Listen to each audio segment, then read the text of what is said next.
एक ऐसा अंतर्राष्ट्रीय ख्याति प्राप्त मानव जो गुरु प्रेरणा से पिछले 20 वर्षों से वानप्रस्थ जीवन जीते हुए 24 घंटे मानवता की सेवा में संलग्न है। एक ऐसा मानव जो अभी राष्ट्रीय, अंतर्राष्ट्रीय टीवी चैनलों पर 7,500 एपिसोड के माध्यम से सनातन सत्य, आत्मविज्ञान एवं पुनरुत्थान, व्यवहार एवं निश्चय जगत के जीवनोपयोगी विषयों पर हृदय स्पर्शी प्रवचन कर चुका है। उस मानव का नाम है महात्मा उपासक प्रोफेसर डॉक्टर सोहन राज तातेड़।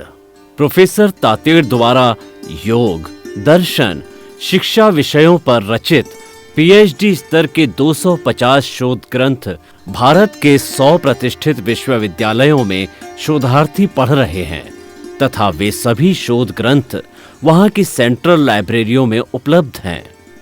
महात्मा सोहन राज ने अभी तक हजारों स्कूलों, कॉलेजों, विश्वविद्यालयों एवं संस्थाओं में सेमिनार, वर्कशॉप, कैंप लगाकर लाखों विद्यार्थियों को योग, दर्शन, शिक्षा का प्रशिक्षण देकर उन्हें सुसंस्कारित किया। डॉक्टर तातेड़ ने भारतीय संस्कृति उत्थान के 4000 से अधिक समसामयिक विषयों पर आर्टिकल लिखकर ऑनलाइन जर्नल, पत्रिकाओं, वेबसाइट्स पर प्रकाशित किया, जिसका उपयोग लाखों पाठक कर रहे हैं। उपासक तातेड़ के 5000 से अधिक आज का सुविचार, आज का शुभ संदेश, आज का मंगल भावना योग आदि चिंतन websites, Twitter, blogger, Facebook, YouTube माध्यमों से लाखों लोग अपना जीवन निर्माण कर रहे हैं। मानवता के मसीहा ऐसे महामानव महात्मा सोहन राज तातेड़ के प्रोफाइल को अभी तक विश्व के 20 लाख दर्शक यूट्यूब पर, 12 लाख गूगल पर एवं लाखों दर्शक फेसबुक, ब्लॉगर, ट्विटर और इंस्टाग्राम पर देख चुके हैं। आइए, सुनिए, देखिए, समझिए सनातन सत्य। जैसी दृष्टि वैसी सृष्टि, दृष्टि विज्ञान, कुदरत, कुदरती रचना एवं कुदरत के कानून से शाश्वत सुख की प्राप्ति। जोधपुर के परम पूज्य महात्मा उपासक प्रोफेसर डॉक्टर सोहन राज तातेड़ के निर्देशन में सनातन सत्य। जैसी दृष्टि वैसी सृष्टि, दृष्टि विज्ञान।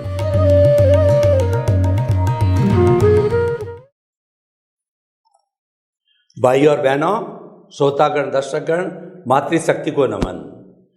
विज्ञान को बताने वाले अध्यात्म विज्ञानी, प्रत्यक्ष ज्ञानी और जो है भीतर से जिनका दर्शन खुला हो गया, तो इसीलिए जो वो प्रश्न का उत्तर देते हैं विज्ञान को केंद्र में मान के देते हैं और ये कहते हैं विज्ञान जो है स्वयं उत्तर देता है, मैं तो एक निमित्त मात्र हूँ। ऐसे परम ज्ञानी, ध्यानी, विज्ञानी स्वामी कमलेशानंद जी को पाकर हम कृत हो गए, धन्य हो गए।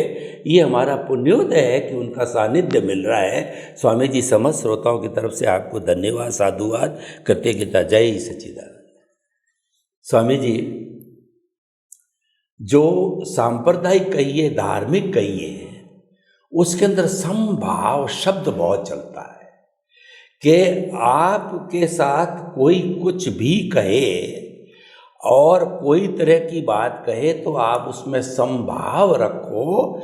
इसका अर्थ ये, उनके कहने का अर्थ ये है कि आप अपने दिमाग के अंदर राग द्वेष मत लाओ। राग द्वेष से दूर रहने को वो समभाव कहते हैं। राग द्वेष में सम रहने को, एक जैसा रहने को समभाव कहते हैं। तो कृपया ये, क्योंकि वो रिलेटिव है और वो मन वचन काया से जुड़े हुए हैं, तो समभाव भी उनका कहना रिलेटिव है या नहीं वो आप बताएंगे। तो जो समभाव की बात कहते हैं और अध्यात्म विज्ञानी आप जैसे कुदरती रचना देखने की बात कहते हैं, तो कृपया उनका संभाव कहना और कुदरती रचना को देखना जो है, ये थोड़ा सा अध्यात्म विज्ञान की दृष्टि से, सनातन सत्य की दृष्टि से क्लियर कीजिए। इसमें कोई सेम है या इसमें भिन्नता है या बिल्कुल अलग है या कहीं न कहीं उनका संबंध है, कृपया ये सारा खोल करके बताइए। प्रश्न के लिए धन्यवाद। संभाव और कुदरती रचना, ये दोनों शब्द हैं और दोनों शब्दों का प्रयोग आध्यात्म मार्ग में, एक शब्द का प्रयोग दादा भगवान ने किया है और एक शब्द का प्रयोग आध्यात्म विज्ञान करता है।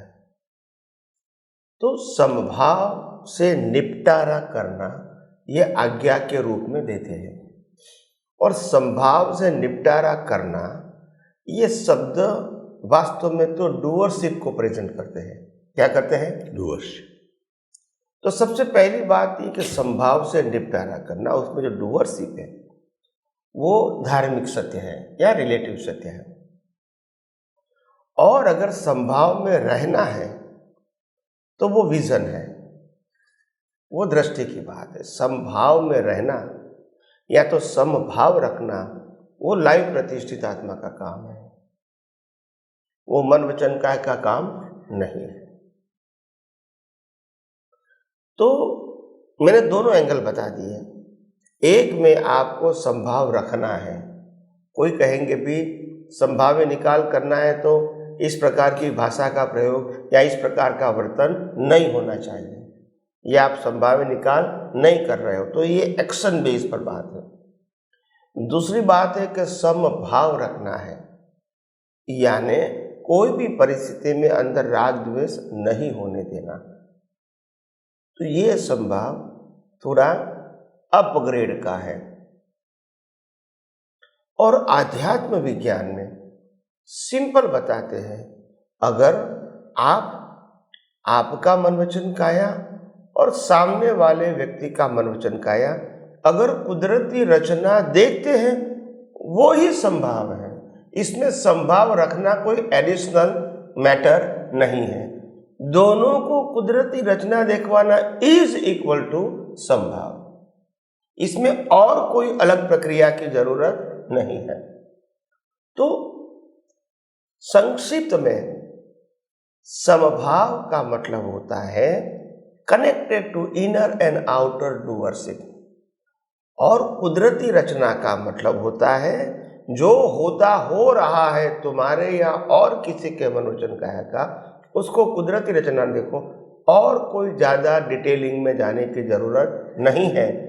संभाव्य निकाल में आपको डिटेलिंग में जाना पड़ेगा कि तुम्हारी वाणी से, तुम्हारे वर्तन से, तुम्हारे विचारों से या सामने वाली व्यक्ति के वाणी वर्तन से जो अनबैलेंस रहा, ट्राई टू करेक्ट हिम। फिर संभाव्य निकाल करने में फिर सामायिक भी आएगा, प्रकृति को देखने का, और माफी मांगने का प्रतिक्रमण भी आएगा, ये सब रहेगा। तो ये आध्यात्म विज्ञान का फिर विषय नहीं है, ये फिर धार्मिक सत्य की बात है, रिलेटिव सत्य की बात है। हाँ, आम इंसान के लिए वो जरूरी है, मगर आध्यात्म विज्ञान तो काफ़ी क्लियर है। सभी प्रकृति को आप कुदरती रचना देखते हो, उससे कोई बड़ा संभाव हो सकता नहीं है। बस यही मैंने बताने का। स्वामी जी, आपका बहुत बहुत धन्यवाद। संभाव में रहना, संभाव से निकाल करना, इसकी डिटेलिंग में न जाना और अपनी प्रकृति, सामने वाले की प्रकृति ने कुछ कर दिया, उसको कुदरती रचना देखना, नो डिटेलिंग। देख लिया प्रथम दृष्टया ये कुदरती रचना है, कोई अगला प्रश्न नहीं, कोई एक्शन नहीं, कोई रिएक्शन नहीं, कुदरती रचना देख करके छोड़ दिया, वह अध्यात्म विज्ञान है। उसमें no doership, no blame, no claim, और जो है नो ऑनरशिप आ जाता है, क्योंकि वो मन वचन का ऐसे जुड़ा हुआ नहीं है। बहुत बहुत धन्यवाद स्वामी जी। जो जैन धर्म के साधु हैं उनके साथ रहने का काम पड़ता है, क्योंकि हमारा कुल धर्म है, तो उनसे वो तो मन वचन काया की शुद्ध की बात करते हैं, त्याग की बात करते हैं, वही उनकी मान्यता कहें, सिद्धांत कहें, कुछ भी कहें, वो कहते हैं, करवाते हैं और वहाँ पूरा उस पर बेस्ड है। लेकिन जब उनसे जो है ये बात की जाती है कि कर्ता भाव से ही कर्म बंधन होता है और कर्ता भाव ही राग द्वेष पैदा करता है, तो प्राय प्राय वो ये बताते हैं कि हम जो हिंसा करनी नहीं, करवानी नहीं, अनुमोदनी नहीं, मन से नहीं, वचन से नहीं, काया से नहीं, जो हमने गृहस्थ जीवन त्याग करके 5 महाव्रत धारण करके और ये सन्यासी जीवन लिया है, तो उसमें कर्ता भाव तो हमने समाप्त करके फिर ये जीवन धारण किया है। तो कृपया थोड़ा सा अध्यात्म विज्ञान की दृष्टि से बताइए कि ये किस तरीके से है। हालांकि आप बताएंगे कि भाई वो रिलेटिव है क्योंकि मन वचन काया आ गया, अध्यात्म विज्ञान में मन वचन काया वो विषय नहीं है। फिर भी जो भी है, ये जो प्रचलन में चल रहा है वो आप अध्यात्म विज्ञान किस एंगल से देखता है, और एंगल का भी आप कहेंगे कि वहाँ पे व्यू पॉइंट होता ही नहीं है। खैर एनीवे, जो भी ये प्रश्न ही है उसका समाधान कृपया दीजिए। जय सच्चिदानंद, प्रश्न के लिए धन्यवाद। देखो, बहुत सारी बातें ऐसी होती हैं जो रिलेटिव सत्य में बहुत बहुत इम्पोर्टेंट होता है और आध्यात्म मार्ग में उसका कोई इम्पोर्टेंट नहीं होता है। और इसीलिए ऐसा नहीं है कि रिलेटिव सत्य की बात गलत है, यह अध्यात्म विज्ञान कभी नहीं कहता है। अध्यात्म विज्ञान बिल्कुल साफ कहता है रिलेटिव सत्य की हर बातें जीवन जीने के लिए, अच्छा जीवन जीने के लिए, उत्तम जीवन जीने के लिए जरूरी है। उसमें कोई क्वेश्चन है ही नहीं। एक अच्छा इंसान बनने के लिए और लोगों की सेवा करने के लिए, देवलोक जाने के लिए आपको अच्छा इंसान बनना है तो रिलेटिव सत्य को ही फॉलो करेंगे तो ही जाएंगे, और उसमें कोई क्वेश्चन ही नहीं है। और वो गलत है ऐसा भी वो नहीं कहते हैं। मगर आध्यात्म विज्ञान क्या कहना चाहते हैं, तो फिर क्यों इसकी वैल्यू ड्यू करते हैं? तो आध्यात्म विज्ञान ये कहना चाहते हैं जब तुम आत्मा ही हो, तुम शरीर ही नहीं हो और तुम जन्म मरण के चक्कर से छूटना चाहते हो, तो तुम्हारे लिए अच्छा बुरा, पाप पुण्य, अच्छा मनुष्य भाव, देवलोक वो सब्जेक्ट नहीं रहेगा। वो क्या नहीं रहेगा? सब्जेक्ट नहीं रहेगा। अगर जहां तक गलती होगी मिलता रहेगा मगर आपका सब्जेक्ट नहीं रहेगा। तो इसीलिए जो धर्म के अंदर, पर्टिकुलर जैन धर्म के अंदर 5 महाव्रत की बहुत बड़ी वैल्यू है। और संसारी जो होते हैं श्रावक श्राविका, वो आंशिक रूप से 5 महाव्रत का पालन करते हैं, अणुव्रत। और साधु को 5 महाव्रत का फुल फॉर्म में पालन करना पड़ता है जीवन पर्यंत। तो आखिर आप कहेंगे कि हमने त्याग कर दिया है, घर परिवार संबंध संपत्ति सब छोड़ दिया है। बात सही है कि आप त्यागी है, साधु है, सन्यासी है, तो छोड़ दिया है। मगर एक बात ध्यान रखो कि छोड़ना क्या इसी को आप सच्चा त्याग कहोगे?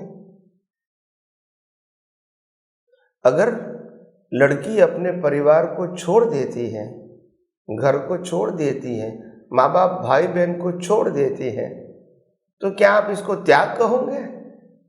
छोड़ना वो त्याग कहोगे? उन्होंने वो छोड़ा और ये परिवार अपनाया, आपने वो छोड़ा और त्यागियों का परिवार अपनाया। यहाँ भी गुरु है, गुरु भाई है, यहाँ भी क्रिया है, यहाँ भी यहाँ की प्रक्रिया है। वो आपने अपनाया, एक प्रक्रिया को छोड़ दिया। जो प्रक्रिया सांसारिक बोलते थे वो छोड़ दिया और साधु की प्रक्रिया आपने अपना लिया। तो ये भी प्रक्रिया है। यहां भी जिम्मेदारी है, यहां भी जिम्मेदारी है, यहां भी कष्ट है, यहां भी कष्ट है, यहां भी भुगतान है, यहां भी भुगतान है, यहां भी मान सम्मान है, यहां भी मान सम्मान है। संसार में भी प्रोजेक्ट है और त्यागियों में भी प्रोजेक्ट है। तो ये सब कुछ तो है। त्याग एक अवस्था है, वो हम मानते हैं। त्याग एक मुक्ति का मार्ग है, वो करेक्ट नहीं है। अवस्था जरूर है, उसको तो मानना पड़ेगा ना, मगर वो मुक्ति का मार्ग है ऐसा सिद्ध नहीं होता है। और अगर 5 महाव्रत को सिंसियरली फॉलो करते हैं तो भी वो मुक्ति का मार्ग है, वो सिद्ध नहीं होता है।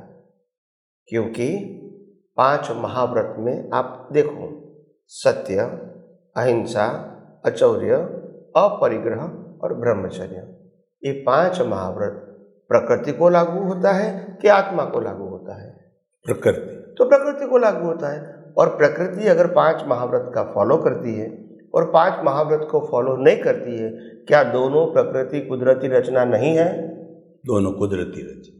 तो कुदरती रचना के लिए आज हम जिम्मेदार हैं? नहीं है। नहीं है। इसीलिए भी लाखों लोगों की हिंसा करने वाले वही अवतार में मोक्ष में गए, हजारों रानियों वाले वही अवतार में मोक्ष में गए। ऋषभदेव भगवान को 102 पुत्र और पुत्री थे, मोक्ष में गए। तो चक्रवर्ती भी मोक्ष में गए। जिस चक्रवर्ती को 5 में से एक भी महाव्रत नहीं।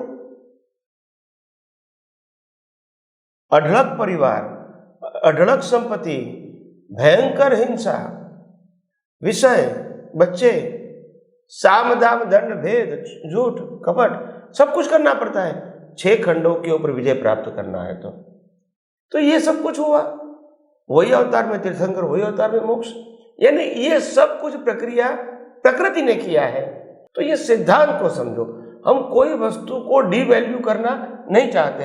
हम ये कहते संसार के लिए जो जरूरी है वो मोक्ष मुक्ति के लिए आध्यात्म विज्ञान में जरूरी नहीं है, और इसलिए आध्यात्म विज्ञान में जो जरूरी नहीं है वो संसार में काम की नहीं है, ऐसा कभी नहीं कहते हैं।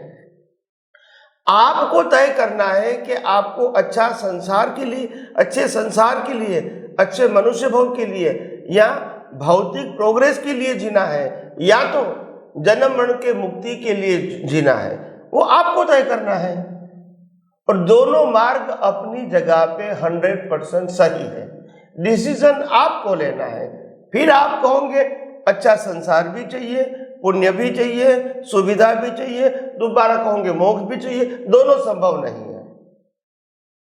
और इसीलिए भारतवर्ष के अंदर ये कलयुग में कंफ्यूजन पैदा हुआ है। लोग कहते हैं त्याग कर दो, साधु बन जाओ, या तो दान पुण्य करो तो मोक्ष हो जाएगा, मंदिर बनाओगे तो मोक्ष हो जाएगा, साधु के वैयावच करोगे तो मोक्ष हो जाएगा।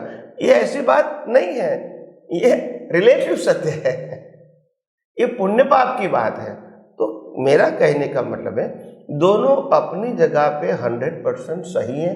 रिलेटिव सत्य का मार्ग भी सही है, सनातन सत्य का मार्ग भी सही है। अगर आपको मोक्ष में जाना है तो यू फॉलो द सनातन सत्य। अगर आपको अच्छा संसार चाहिए, अच्छी लाइफ चाहिए, अच्छा मनुष्य भोग चाहिए, तो you follow the relative truth. इसमें कोई क्वेश्चन नहीं है। तो 5 महाव्रत का पालन करना वो कोई गलती नहीं है, अच्छी बात है, और समाज उसी के आधार से चलता है। तो कहने का मेरा मतलब ये है कि हम कंफ्यूज क्यों होते हैं? क्योंकि हम धर्म को जानते हैं और विज्ञान को अभी जानने की शुरुआत किया है, और इसीलिए उनकी पकड़ ज्यादा है, धर्म की बातों की पकड़, रिलेटिव सत्य की, और अभी सनातन सत्य पकड़ में नहीं आया है। तो थोड़ा बिगिनिंग स्टेज में कंफ्यूजन तो होगा ही, मैं मानता हूं, मगर ये आध्यात्म विज्ञान का इतना पावर है, वो सभी प्रकार के प्रश्नों का वो आपको सैद्धांतिक और परमानेंट सॉल्यूशन देता है। स्वामी जी आपका बहुत बहुत धन्यवाद। आपने बड़ी सिंपल समाधान दिया कि जहाँ मन वचन काया प्रकृति रूप में वह आ जाता है, उसके शुद्धिकरण की बात आती है, त्याग की आती है, क्षमा की बात आती है, वो सब क्रिया का विषय हो जाता है। त्याग भी क्रिया का विषय है, क्योंकि त्याग मन वचन काया से ही जुड़ा हुआ है। लेकिन अध्यात्म विज्ञान है वो तो कुदरती कानून के ऊपर आधारित, वो विजन का है, और यहाँ पर मन वचन काया का है। ये बेसिक डिफरेंस है। तो उस दृष्टि से, और इनका रास्ता भी अलग अलग है, पुण्य पाप और प्रायश्चित का है, और वह मुक्ति का मार्ग का रास्ता है। स्वामी जी आपका बहुत बहुत धन्यवाद। स्वामी जी, इन सब चीज़ों से परे, यानी सामाजिक और हमारा जो धार्मिक, ये दोनों चीज़ें संसार में चलती है, कोई गलत नहीं है, चलता ही रहता है। उससे परे जो हमारा अध्यात्म विज्ञान है, उसकी मैं बात करता हूँ कि अध्यात्म विज्ञान में बताया गया है कि आप जितना जितना कुदरती रचना देखते रहोगे, मानते रहोगे, और उसके अनुसार कुदरत के कानून का पालन करते रहोगे, आपका ज्ञान इरेज होता रहेगा। अब प्रश्न ये है कि कुदरती रचना देख रहे, सिद्धांत बना लिया, अध्यात्म विज्ञान को अपना लिया, और हर चीज़ में कुदरती रचना देखते रहे। कोई गलती हो गई तो कुदरत से भी माफ़ी मांग ली कि मैंने यह आपका कानून तोड़ा है, मुझे माफ़ करो, क्षमा करो, क्षमा करो, क्षमा करो।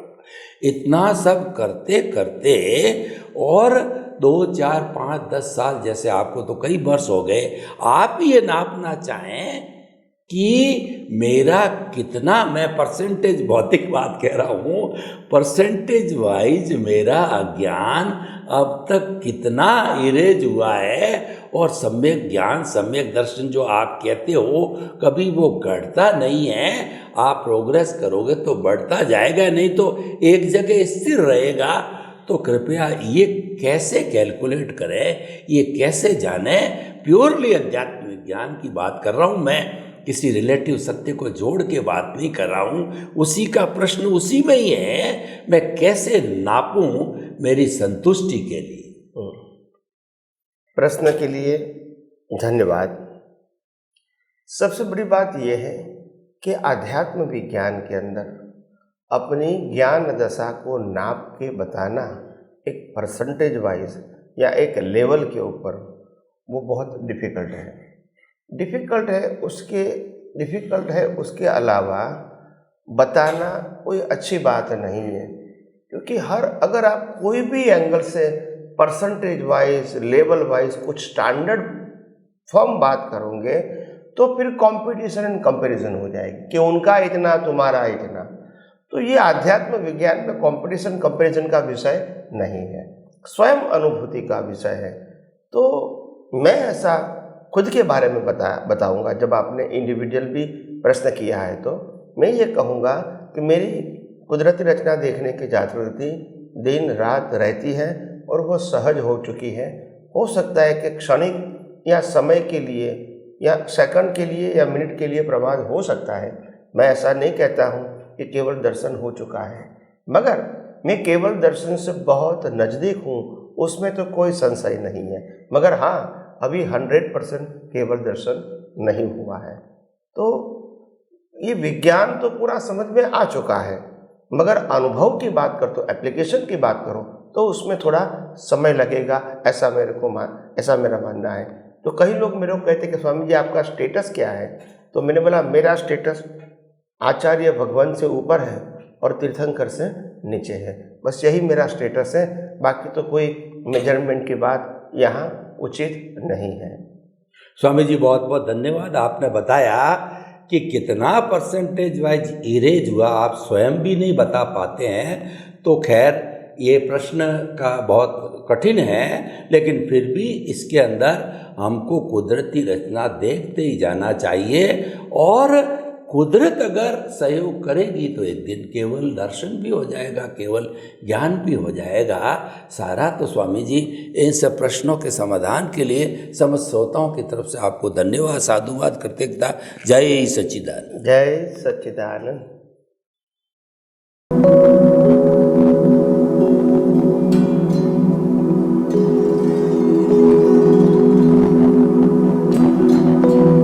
एक ऐसा अंतर्राष्ट्रीय ख्याति प्राप्त मानव जो गुरु प्रेरणा से पिछले 20 वर्षों से वानप्रस्थ जीवन जीते हुए 24 घंटे मानवता की सेवा में संलग्न है। एक ऐसा मानव जो अभी राष्ट्रीय, अंतर्राष्ट्रीय टीवी चैनलों पर 7,500 एपिसोड के माध्यम से सनातन सत्य, आत्मविज्ञान एवं पुनरुत्थान, व्यवहार एवं निश्चय जगत के जीवनोपयोगी विषयों पर हृदय स्पर्शी प्रवचन कर चुका है। उस मानव का नाम है महात्मा उपासक प्रोफेसर डॉक्टर सोहन राज तातेड़। प्रोफेसर तातेड़ द्वारा योग, दर्शन, शिक्षा विषयों पर रचित पीएचडी स्तर के 250 शोध ग्रंथ भारत के 100 प्रतिष्ठित विश्वविद्यालयों में शोधार्थी पढ़ रहे हैं तथा वे सभी शोध ग्रंथ वहां की सेंट्रल लाइब्रेरियों में उपलब्ध हैं। महात्मा सोहन राज ने अभी तक हजारों स्कूलों, कॉलेजों, विश्वविद्यालयों एवं संस्थाओं में सेमिनार, वर्कशॉप, कैंप लगाकर लाखों विद्यार्थियों को योग, दर्शन, शिक्षा का प्रशिक्षण देकर उन्हें सुसंस्कारित किया। डॉक्टर तातेड़ ने भारतीय संस्कृति उत्थान के 4000 से अधिक समसामयिक विषयों पर आर्टिकल लिखकर ऑनलाइन जर्नल, पत्रिकाओं, वेबसाइट्स पर प्रकाशित किया, जिसका उपयोग लाखों पाठक कर रहे हैं। उपासक तातेड़ के 5000 से अधिक आज का सुविचार, आज का शुभ संदेश, आज का मंगल भावना योग आदि चिंतन websites, Twitter, blogger, Facebook, YouTube माध्यमों से लाखों लोग अपना जीवन निर्माण कर रहे हैं। मानवता के मसीहा ऐसे महामानव महात्मा सोहन राज तातेड़ के प्रोफाइल को अभी तक विश्व के 20 लाख दर्शक यूट्यूब पर, 12 लाख गूगल पर एवं लाखों दर्शक फेसबुक, ब्लॉगर, ट्विटर और इंस्टाग्राम पर देख चुके हैं।